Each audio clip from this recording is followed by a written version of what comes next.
is the Phylanice Nashe Experience Podcast.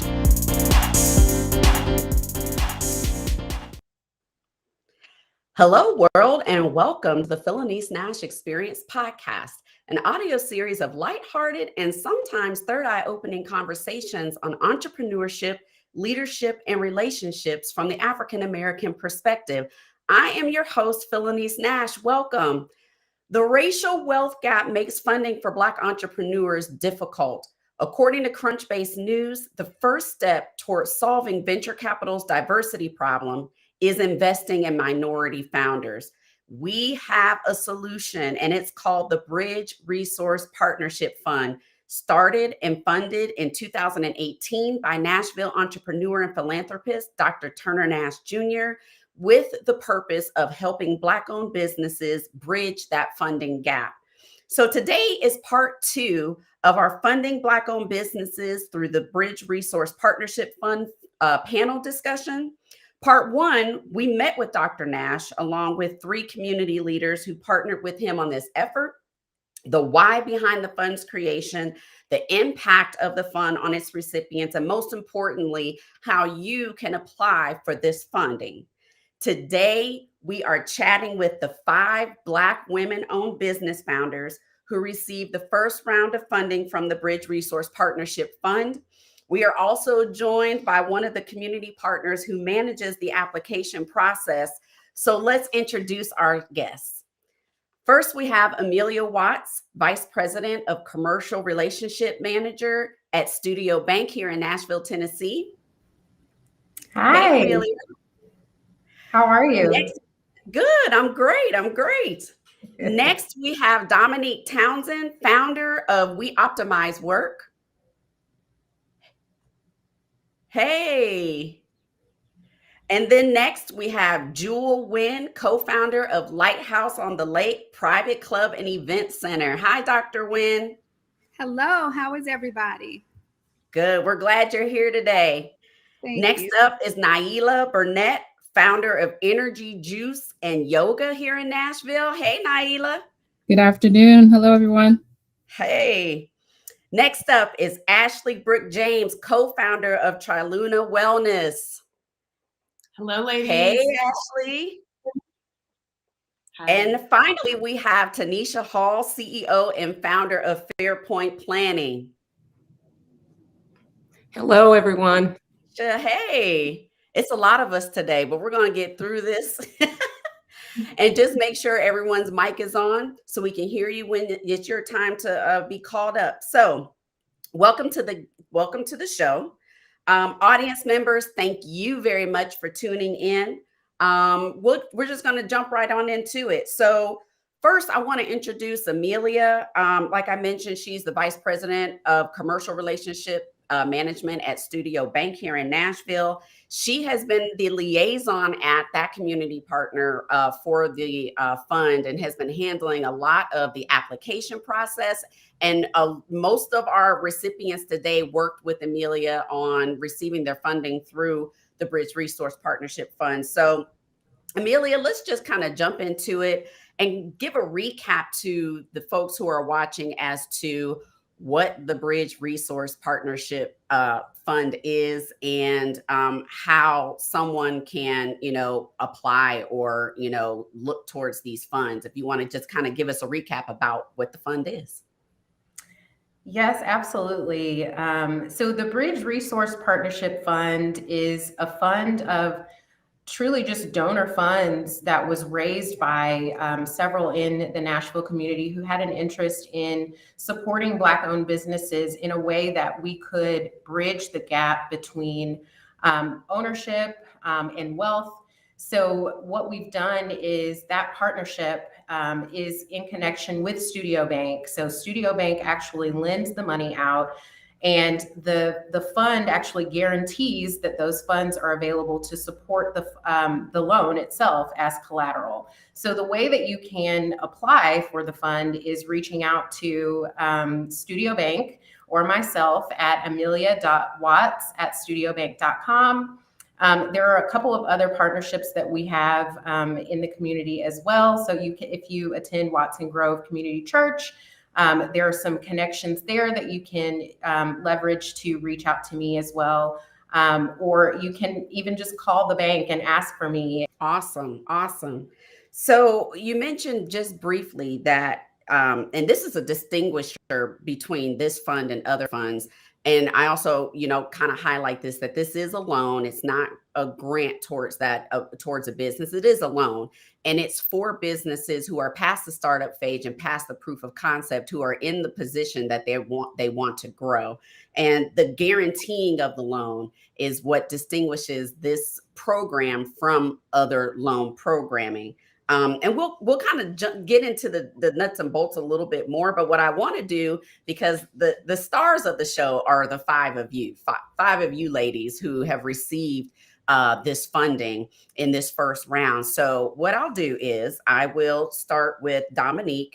Just give us your name, your business name, what your business does, where you're located in Nashville, because some of you do have storefronts and brick and mortar.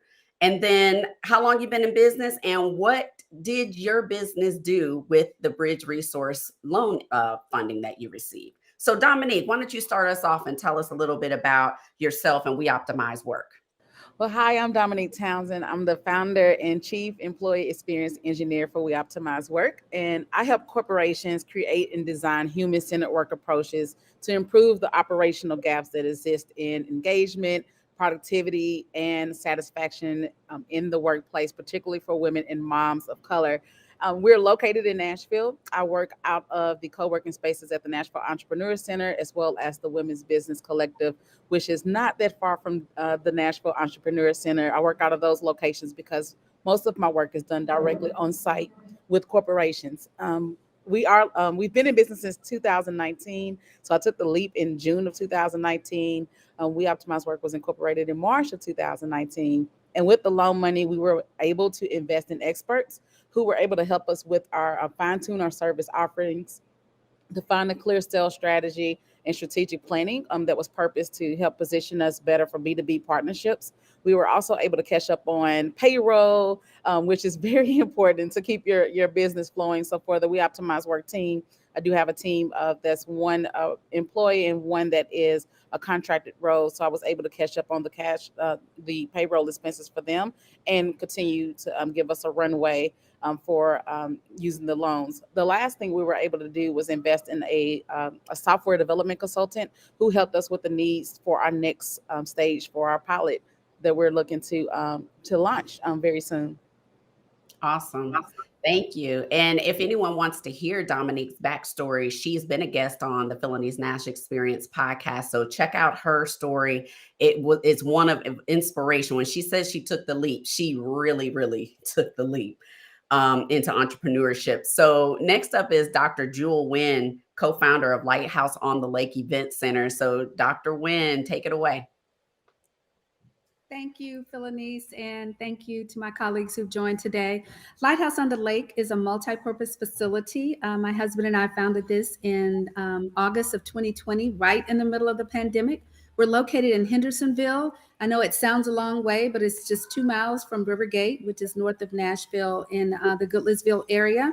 We provide multiple services. We're very proud of our signature Sunday brunch. It's a jazz Sunday brunch on the second and fourth Sunday of every month. We are a full service restaurant to our members because we're a private club. So you can join our private club and get access to our brunch, private dining, discounts on rentals, access to lunch and dinner through our member services line. We also have a jazz lounge downstairs. So we host concerts. We have concert series throughout the year. And we also have a Tuesday night jazz jam session that is held every Tuesday with different bands. And if you're a musician or talented, you get to sit in with the bands. And then, of course, we are the rental facility. So we rent the facility for all types of events, from birthdays to weddings to graduation parties to everything that you can think of. So we're very proud of the variety of services that we're able to offer. We use the funding to help us primarily with the PPE, the things that we needed to ensure that we were COVID conscious. We purchased a lot of the gloves and the hand sanitizer and things like that were needed. We also were able to get our membership software done, as well as the machine to get the cards and things like that. So the loan came at a perfect time, because this opportunity just came at us like all of a sudden. So it was perfect timing, and we're so thankful for it. Thank you. Thank you for that recap, Dr. Winn. And I have to say that we have been to the Sunday brunch multiple times. And if you have not been, you are missing a real treat. The food is wonderful. Dr. Winn's husband, Timothy Winn, is an excellent cook. His staff is wonderful. And he also has a tea that is sold in the airport as well, too. And we'll cap that towards the end. But just want to brag a little bit. And Dr. Winn has also been a guest on the podcast. Check out her episode. She talks about being in entrepreneurship with her spouse. All right, next up, Naila Burnett. You have been the one that we've been chatting about the most about success stories for this fund. Naila is the founder of Energy Juice and Yoga. So go ahead and tell us a little bit about you and your business, and what did you use the funds for? Absolutely. So good afternoon again. I'm Naila Burnett, the founder of Energy Juice and Yoga, which is a combined cold pressed juice bar and yoga studio. We are the first and only of our kind here in Nashville that have both a juice bar and a yoga studio in one facility.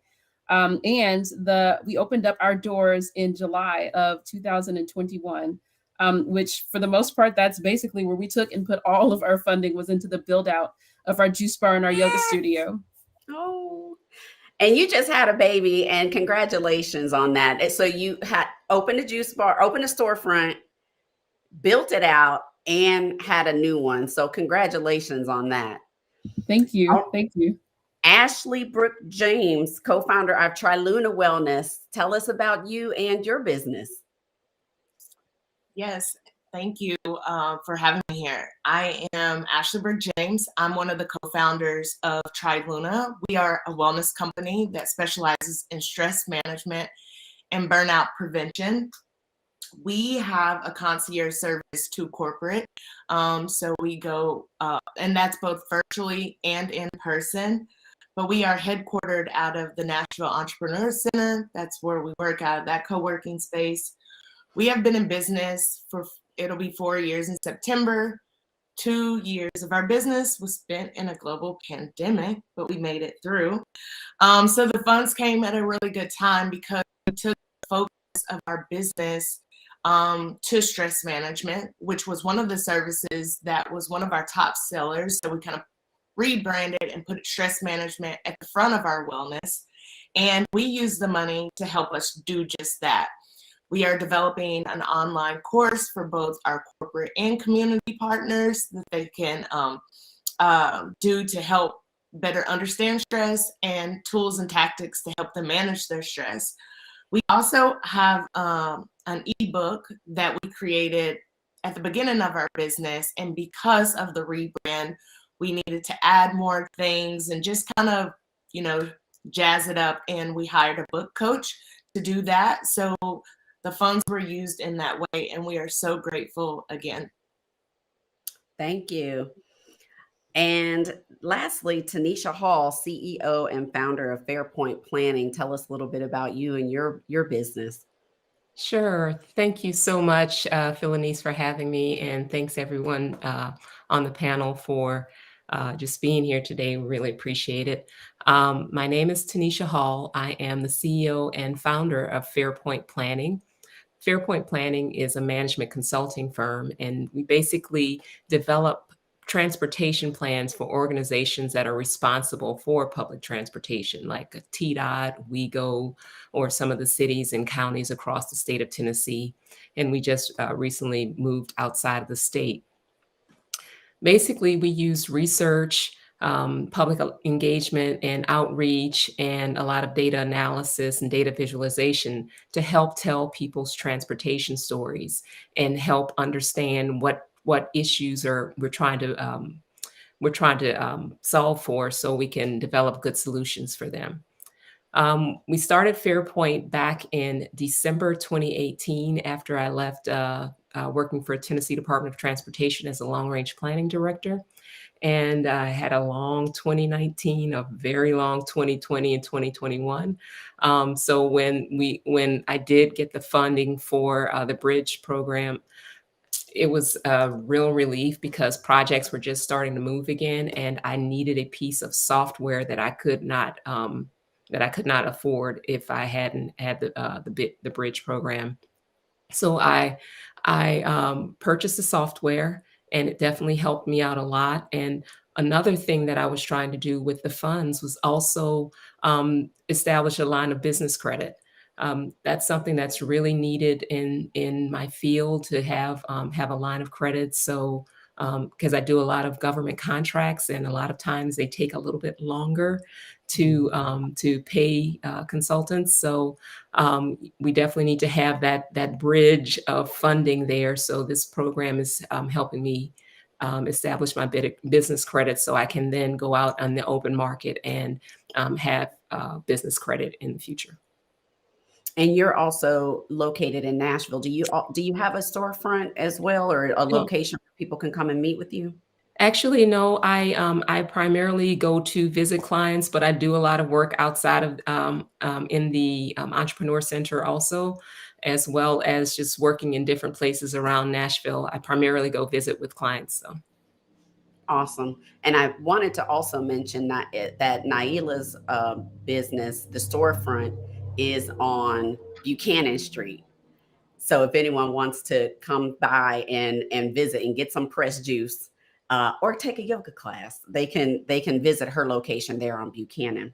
So the next topic that we're going to talk about with our recipients is just a little bit of a round robin of a mishmash of questions, which I kind of anticipated that some of the listeners may be wanting to know, because in the first session, Dr. Nash had mentioned, that this is not for a startups per se, but a business that is in its growth pattern.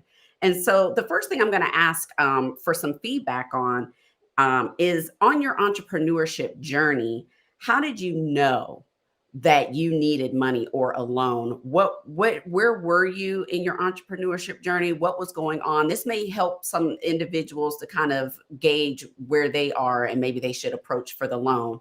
But where were you in your entrepreneurship journey, and how did you know that you were at that growth stage? Who would like to take that question first? Okay, I'll go with Ashley, and then we'll follow up with Domonique. I knew that we needed money when the work got bigger than us. Over the pandemic, we fortunately were able to go global, and our work kind of just started piling in, and we needed help. And we had to hire a back-end team to kind of help us manage a lot of things. And I think people forget that, a lot of entrepreneurs feel like we have to do everything. But in order for us to be able to grow, we have to be able to, prioritize and delegate, and being able to bring on a team to help you with that growth. So for me, I would say when we expanded internationally and our work started to pick up, we needed the internal help to grow our core team. So employees, payroll, it's going to be one of the biggest expenses, but you need that in order to continue growth. Awesome. And that's a good flex point also. When your business is growing and you can't manage that business, then that means you're in a growth spurt. You need to hire, you need to bring on some talent to help you manage that. Domonique, tell us about your situation. Yes, for me, I knew that I needed to start looking for funding when I got intentional about knowing my numbers. So the business was doing very successful. We were booking webinars and facilitated keynotes. And what I found was, okay, the sales cycle of when corporations pay are 30 days or 60 days. And how I planned my forecast, it was based off of each month. Okay, I'm going to book this, I'll get paid this month. I'm going to book this, I'll get paid this month. But what I found in knowing my numbers is the actual payday and going back and reflecting to say, when did I actually get paid for that booking? how does that impact payroll? How does that impact other expenses? And then I look to see, where do I want to go as a company? How do we want to grow? What are the things that we need that to accelerate to get to where we're trying to go? And so I saw a gap in like Ashley mentioned, with the payroll and covering expenses that equip you to still keep running well and be on the path of growth, but also it allows you to have the necessary help. So I was able to onboard my team member that works with me now, but it was getting very clear in knowing those numbers and saying, based off of this forecast, companies are actually paying this time. Now that I'm more aware of the sales cycle, let's get ahead of that curve and have a cash flow show up to where we can give them the full quality of services, having money up front to handle those things. So when the company gets the service, I'm able to fulfill that service and not where they're questioning the quality of the service because the cash wasn't there on the front end. So just learning those things, I knew I needed to get funding. And that's when I started reaching out and just trying to learn more about what that looks like. Thank you for sharing that. Does anyone else want to add any color, Naila, to, when did you know that you needed to search for additional funds for the business? Yeah, for us, for Energy, it had been such a long journey of bootstrapping so much of the operation. I mean, we had been working to fulfill this vision all the way back as far as 2013. And so there's only so much that, you can physically do with something so tangible as juice and something so necessary as an in-person service as yoga on money from, working a job. We needed to be able to grow. But for me, the pivotal moment came in two forms. The first was we had hit a milestone. We had finally gotten consideration for a lease for physical property. And that was a goal of ours. Once we knew we were going to need to build out the juice bar and the yoga studio, definitely knew that we needed to grab some more cash in some way, shape, or form, whether loan or grant or any of that, to make that possible. And then the second piece of that was just getting to the point of knowing that the brick and mortar was only the first step. And we needed to make a big impact really quickly in order to be able to grow to the next couple of steps, a couple of years down the road, and had exhausted personal savings to the point where it just made more sense to seek out more funding. Thank you for that. And I think of many businesses, you mentioned the term bootstrapping. And I put up a statistic where a majority, even though there have been a lot of growth with women-owned businesses being started or, created, many are bootstrapping. And so with that being said, there does come a point where, you have contracts, you have, this potential, this point of growth where you need to have an infusion of cash. And so there are a variety of different vehicles to do that, including loans. So where do you all see yourselves? So we talked about growth and we talked about understanding and knowing where you were in the process to know that you recognized that you needed to have some additional funding.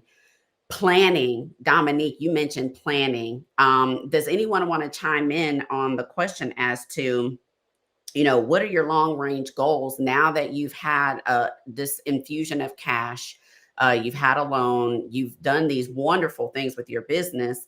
What are your long range goals since receiving the fund? Where do you now have that aha moment to breathe and say, this is where we're going next? Who would like to take that question first or answer that question first? Go ahead, Naila. Well, I mentioned too, just knowing that we want to grow. The long-term plan for Energy is definitely to have a presence in multiple locations. For us right now, the short-term goal is break even, scale with repeatable processes. And it sounds silly to say, hey, there's processes and systems all in juice and yoga. Juice and yoga, so like, oh, loopy and carefree. But in order for the business itself to grow, for the scaling part to happen, that near-term goal for us is stability, to break even, to become profitable, and then to repeat our systems so that we can move into a couple of different storefronts, both physical storefronts and what we have is a state-of-the-art vending machine that allows us to extend our juices outside of our storefront without having to have a physical storefront presence. That's something that's a near-term goal for us in order to be able to grow to the 2025 target that we've got, which is 5 stores, 10 vending machines, and then to be able to have a fleet of yoga instructors that can teach both from studios and to go to different locations to teach on site. All of that is definitely possible by having this pilot place, this pilot location where we're able to figure things out. And it's not pretty. It's definitely not beautiful. You know, we have some months and some weeks where we're like, oh God, you know, how are we really going to make it to the next week or the next month? But the process of it is what we're learning. And we're learning, you know, that every day is an opportunity to figure out how to meet the daily goal so that we can get to the point of meeting the near-term goal. And that'll set us up to meet our long-term growth goals. Well said. And that spoke of some great, I hope everyone was listening. Those are some great nuggets of wisdom to know that it's not cute all the time. You know what I mean? You're going to have some moments and reflection. It's going to have some times when you are like, why did I do this? Why did I start this? It is not going to be all glitz and glamour. Domonique, I think you were going to chime in and jump in about long-term goals since having the funding. Yeah, the level of confidence in having the funding, it greatly positions us. One thing that I did learn was speaking with the software consultant. I was closer to the next phase than what I thought, and the rebranding that I was originally going to use some of the money for with rebranding and software, we got to say we need to have better positioning and strategic approaches for B2B clients. So it was very significant in being able to speak with those experts, invest in those experts to help support We Optimize Work. So that supports our long-term goals. I want We Optimize Work, or I seek for We Optimize Work to be a number one consulting boutique firm that specializes in operational approaches that improve engagement, productivity, and satisfaction for employees. And in 3 to 5 years, I would like for us to have an exit, start planning for exit for the technology side of our consulting firm, and then go long-term, just being that number one consulting firm. And by the end of this year, I'll seek for us to be the top 10 in the nation of the consulting boutique firm that specializes in our operational approaches for employee experience. So that's the goal for We Optimize Work, is just really having an impact, establish channel partnerships with other organizations that complement what we do, and then looking into, as we prepare for exit, looking into one of those channel partners to purchase or buy out the technology side of what we do with our business. That's awesome. You said exit. I love that. Haven't been part of, 2 exits in our family portfolio. It is something that is possible. And when you hear someone say that, and, it's a Black-owned business, some people don't see that their business has grown enough to even talk about exit. So we're going to be watching your journey, Domonique, as you grow your business and ready for exit. Anyone else want to speak to what the future holds, what your long range goals are now that you've breached this gap with the Bridge Resource Partnership Funds? I'll jump in just for a second. Tim had, of course, this is Tim's dream, and I am doing the best that I can to support him in this dream. But he wants to franchise Lighthouse, and we've already been approached by someone in Chattanooga. They talk about the river that they have there, and they love the concept. They love the vision that we have, and they've talked to us about it. And I told Tim, just kind of slow down a little bit, because we want to make sure that we have everything the way we want it here, because we grew really, really fast. And it was a bit scary in the middle of the pandemic. It's like, how could we be doing this much business in the middle of the pandemic?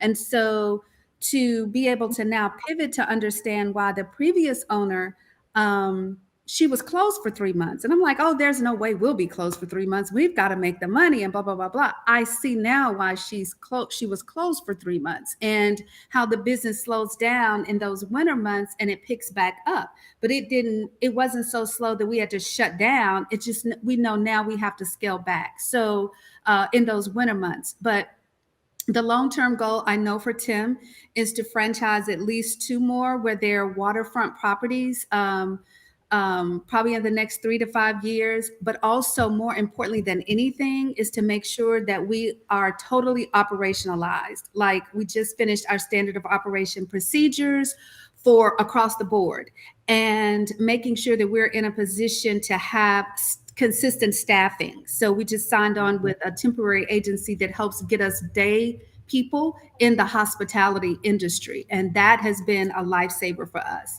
And I have no doubt that making sure that we can keep abreast of what's happening in the industry is going to be able to help us get to that point where we can franchise at least 2 to 3 more lighthouses on the lake, as my husband says that he must have. So that's what we are. Go, Jewell. Go, Tim. I love that franchising thing. We're going to be watching you because there are some people in hospitality I've been contacted by now who are in franchising, bought a franchise, and are stuck in a situation. So definitely keep us abreast of that, because that is amazing work. And you mentioned something very important when it comes to business is documenting your processes, having an operations manual so that it is always able to be replicated, that it's documented so that when other people come in, they can go from step 1 to step 2. It can't all reside here. It has to be on paper. That's just business 101. Ashley, I think you wanted to mention something about what your long range goals are. I mean, I can piggyback off of Jewell's. It's the whole operations and the processes and procedures. We're having these conversations now. As our business grows, that back end of the house has to grow as well.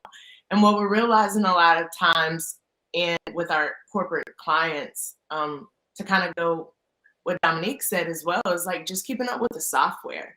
We do a lot of, one-on-one type things, and we understand that we can't scale our business like that. So, I mean, I hope till one day, I'm not trying to say that we're going to be Tom's, competition, but we might. But I would love to be on a level where people could go on an app and just get all of our resources when they wanted them. And I think for us, it's really just focusing on the processes and the procedures, ways to enhance our software, and the ability to continue to create meaningful content. Beautiful, beautiful. We'll be watching you as well in Triluna. So we're going to shift gears a little bit. We're going to get back to the process of applying for the loan. So I think pretty much everyone here worked with Amelia. I think with the exception of maybe Jewell, worked with Amelia, but it all worked with Studio Bank. It all went through Studio Bank for the processing, the underwriting, and the servicing of the loans. And so Amelia is our current point of contact there at Studio Bank. And so I just briefly, Amelia, if you could just kind of run through what the loan process, the application process is for the Bridge Resource Partnership Fund, and what kind of documentation should a person who's applying be prepared to provide? Because we heard finances and financial statements and that kind of thing, but we just want to make sure everyone is aware of what's all involved. So can you speak to that? Sure. So the first step in the process is actually having a conversation with me. So I will schedule a call with you and any other business owners, and we'll just go through, what your business model is. You can tell me what your short-term and long-term goals are. That's something that we really like to hear. It was great hearing everyone share what their long-term goals are. And that's something that I like to hear on the front end. I also want to know, what you'll be using the funds for. That's important as well, because there are a variety of uses for this fund, some of which have already been mentioned on the call today, and all of which are acceptable uses of the loan funds. So once you've actually had that initial conversation with me and we've decided that this is something that you want to move forward to applying for, I will send you an application and a list of supporting documentation that needs to go with your application. So that supporting documentation includes a personal financial statement. That's something that I think every business owner should have at all times and keep up to date, at least, if not every 6 months, once a year. So those are things like your assets and liabilities, what sort of debts you have, and then monthly payments on any debts that you currently have, et cetera. Another thing is we need to take a look at 2 years of tax returns. So that's the whole purpose of, us wanting to make sure that you have operational experience under your belt, because you will have at least 2 years of tax returns if you are applying to this fund. We also want to look at a balance sheet to determine what assets you have, what collateral you have from the previous year, and a profit and loss statement from the previous year as well. In addition to that, we may ask for your personal tax returns as well, since you're going to be developing a relationship with the bank. So we need to see what you're doing personally as well. And really, that's going to be the bulk of what we're looking for. We also ask for entity documentation, which everyone should have if you've registered your business with the Secretary of State. So things like articles of organization, articles of incorporation, articles of corporation. Or if you've got, if you're a sole proprietor, a driver's license is going to be sufficient for moving forward with the application process. Thank you for sharing that. And just to kind of recap what the purpose of the fund is and who kind of qualifies, and Amelia, you can chime in on this as well too. Again, this program is for Black-owned businesses in the Middle Tennessee, Davidson County, Middle Tennessee area, who are, again, past that startup phase, who are now seeking funds for a growth phase in their business. And I would just encourage you, if you are not quite sure exactly whether or not you qualify, go ahead and give Amelia a call, because at that point, you will be establishing a relationship with a bank, which is something that you need to have anyway as a small business. And whether or not you qualify for this loan, they do a wonderful job on offering a multitude of different options for small businesses there at Studio Bank. We bank at Studio Bank. All of these ladies bank at Studio Bank. And there's a plethora of other Black-owned businesses in Nashville that work with Studio Bank. It is a community bank, and you should have a relationship with a community bank in your area. And Studio Bank is wonderful with that. Was there anything that I missed, Amelia, on the qualifications? Nothing that you missed, other than there's one, I think, question that a lot of people have asked me lately is, can a nonprofit organization apply for funds through the Grove Guarantee Initiative? And the answer is actually no. It's just for-profit businesses. So I just wanted to clear that up. So unfortunately, this is not for non-for-profits. Right. Thank you for making that clarification. That question has come up, and it has come up very recently. So what I want to move to, I want to wrap things up here and give some latitude for you all to give a final call to action, final thought, words of wisdom that you may want to impart on anyone who is watching this from your perspective. I will start with Domonique. Any call to action, final words, or words of wisdom that you want to impart on the watchers and listeners? When I think about this entrepreneurship roller coaster, which is what it is, and I always say, put your name in a hat. And when you are have questions about things, don't count yourself out.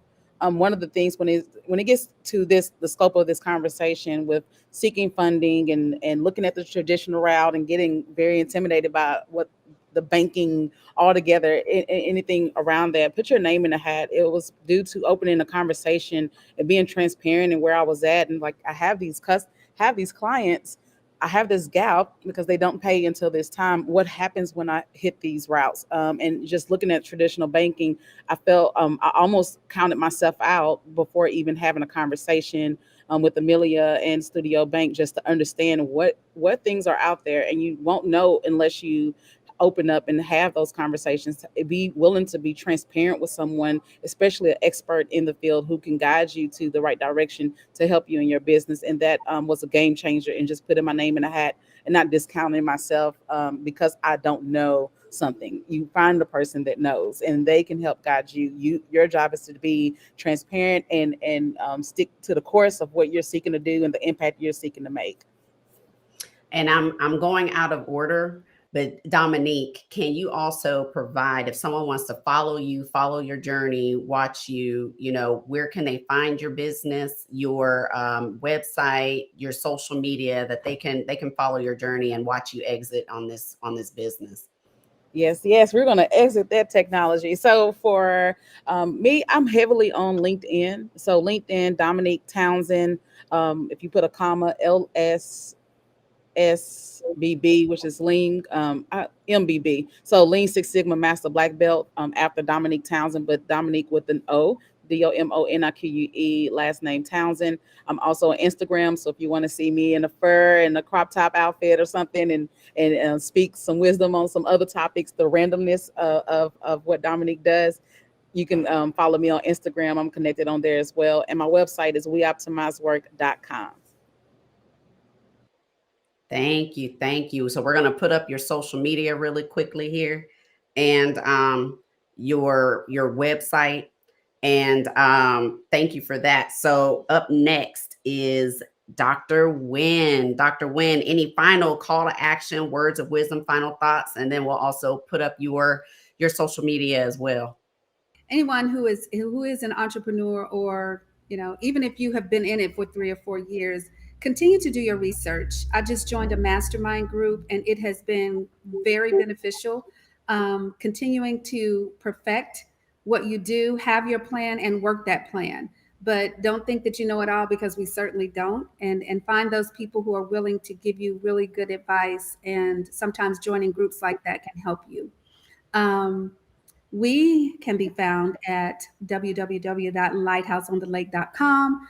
Our Facebook is simply Lighthouse on the Lake, and our Instagram is Lighthouse on the Lake 20, because that's when we were founded. So yeah, have that plan, that business plan, work that plan, and continue to do your research, because there's so much out there impacting all of our industries.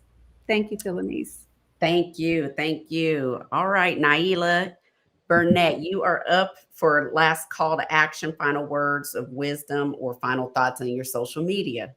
Yes, I'll say for me, energy is a dream come true, or in the way that I like to think of it, it's a vision manifested. I stayed the course, and my advice to anyone who is looking to either start or scale a business, stay the course, follow what it is that you knew you wanted to do, figure out how to get to where you're headed, and just stick by it. A lot of what happened for energy was because people saw me making the moves I said I wanted to make. People were interested in helping me to further those goals. And people were ready to support me once they saw me meeting my own self on this path.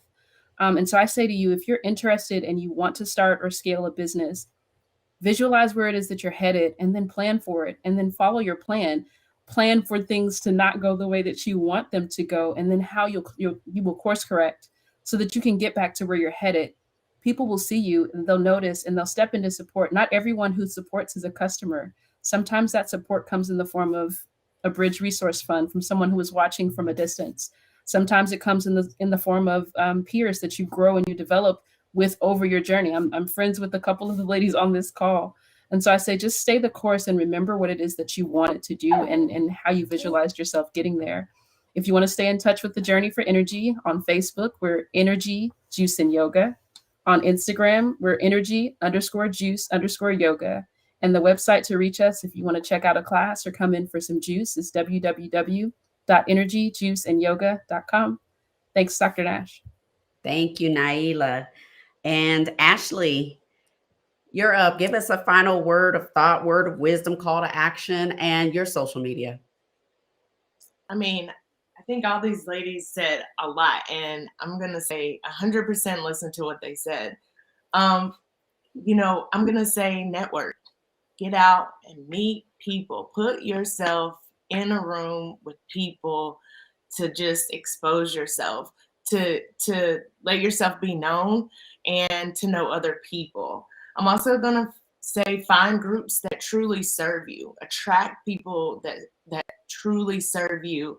And also, if you continuously find yourself being the smartest at the table, then get up from that table and go sit at a table where you can be poured into on this journey and learn. You can find me at trilunawellness.com. You can find all of our services. You can follow us on Instagram at triluna_wellness. If you want to follow my personal journey, it's ab_the_yogi.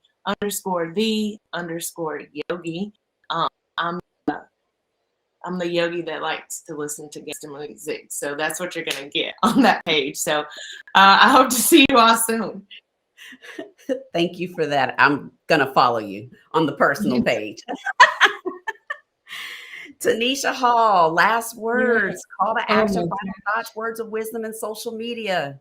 So I was writing little notes about what I would say, how I could inspire someone. It's like, okay, Domonique, dang, scratch that out. Next, scratch that out, scratch. So I just want to say ditto to everything that everyone else has said, and just make sure that you don't dim your light for anyone. When you have a dream and you want to go after that dream, don't minimize your dream to try to satisfy someone who can't see the light that you have, because that's a vision for you and it's not for everybody. So you need to make sure that you continue to shine your light and make sure that you continue to work your plan so you can continue to do well with your business. That's one thing. The second thing is I was extremely hesitant about going in, establishing a line of credit or going into debt for my business. And just working with Amelia and working with her to help understand why I needed these funds and help her understand what I needed too.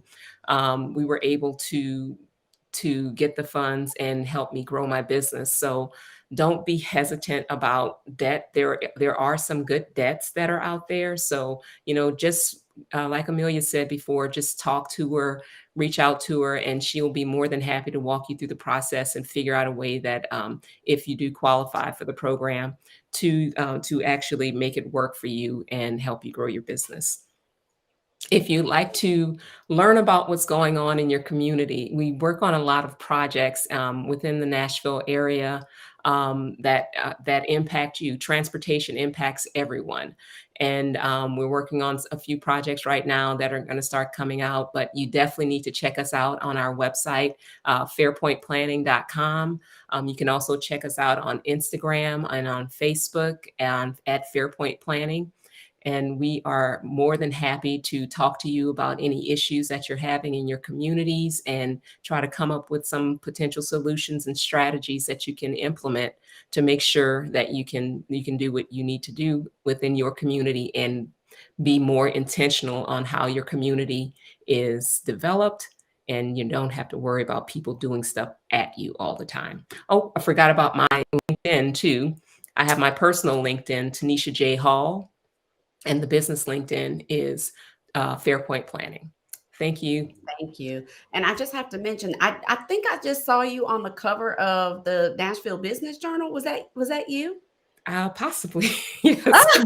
I haven't seen it yet. So well, congratulations.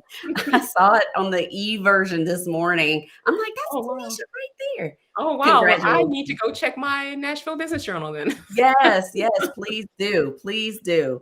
And finally, Amelia Watts, how can our listeners, how can our viewers get in touch with you? And what are your final thoughts and words of wisdom to those who are out there listening with small businesses? Sure. So my final thoughts for business owners, specifically Black business owners who are listening is, sometimes, unfortunately, in our community, we allow fear or the fear of not being enough to prevent us from pushing forward to even have a conversation with someone. We count ourselves out before anyone, including a bank, maybe ever would. So I would just encourage everyone to at least have a conversation with me. If right now is not the right time for you to apply for this loan, that doesn't mean a year from now or 2 years from now might not be the right time for you. And also, you may be thinking that one small thing is going to prevent you from qualifying. But honestly, a lot of the women on this call maybe had one small thing that would prevent them from going the traditional route. And this loan program came in handy and was able to offer a bridge to allow these women to move forward. And also, I'd like to say, you know, men out there, our Black men, we are supporting you as well. Just because the first 5 loans were funded to women-owned businesses or women and men-owned businesses in the case of Jewell, it doesn't mean that we're not offering these funds to you as well. So come one, come all. I'm happy to talk to anyone and everyone. And if, again, we're not able to move forward right now with the Bridge Resource Partnership Fund and the Growth Guarantee Loan, there may be some other options or opportunities that I could discuss with you that you weren't even aware you have available to you. So if you want to find me, reach out to me at my email, which is amelia.watts@studiobank.com. You can also follow Studio Bank on Instagram at studiobank.com, or I'm sorry, at Studio Bank Nash on Instagram and Twitter. And if you want to follow me on Instagram, it's at Nashville Amelia. I look forward to talking to everyone out there. Thank you, thank you, thank you. So again, I want to thank all of you ladies for joining me here today and just sharing your story, sharing your journey, and how this opportunity allowed your business to bridge that gap and to keep moving. And again, yes, Amelia, it is open to men, but we're ending off Women History Month with the story of these women here, these women, Black women-owned founders. And so this was a great way to end off the History Month. So thank you to all of you and for each one of you for joining me today. And I want to give a big thanks to you, my audience, for joining us today and listening. I hope each and every one of you reach out to Amelia at Studio Bank and find out where you stand. There's a possibility that you qualify for this or you qualify for something else. But the most important thing is that you establish your relationship with a local bank. You can find the link to the Bridge Resource Partnership Fund, all of my guests' contact information, social media, and links to any resources mentioned in the show, in the episode show notes. So go to my website, Phylanice Nashe Experience.com, or check out the YouTube channel for the podcast, the Phylanice Nashe Experience Podcast. Click on this episode and you'll find the show notes there as well. Make sure you subscribe, rate, and share the Phylanice Nashe Experience Podcast, which you can find on Apple Podcasts and on YouTube. That's how you let me know you love the show. You can follow me on social media at Phylanice Nashe on Instagram, Facebook, and LinkedIn. My call to action is, if you are a Black-owned business in Middle Tennessee and your company is in the growth phase and you are seeking a funding resource, reach out to Amelia at Studio Bank, and we've provided her email, and it will also be in the show notes. Make sure you ask for the Bridge Resource Partnership Loan and that you heard about it on this show. Also, make sure that you donate. We are looking for funds to increase this Bridge Partnership Fund. All money that is loaned out and paid back then goes back into the pot so that it is available for subsequent Black-owned business owners. And during our last panel discussion, we received multiple donations during that discussion. So we appreciate all of our donors' generosity. So make sure that you go to the website for the Bridge Resource Partnership Fund and donate. And I just want to thank everyone for joining us today. And until next time, stay safe, stay well. Peace.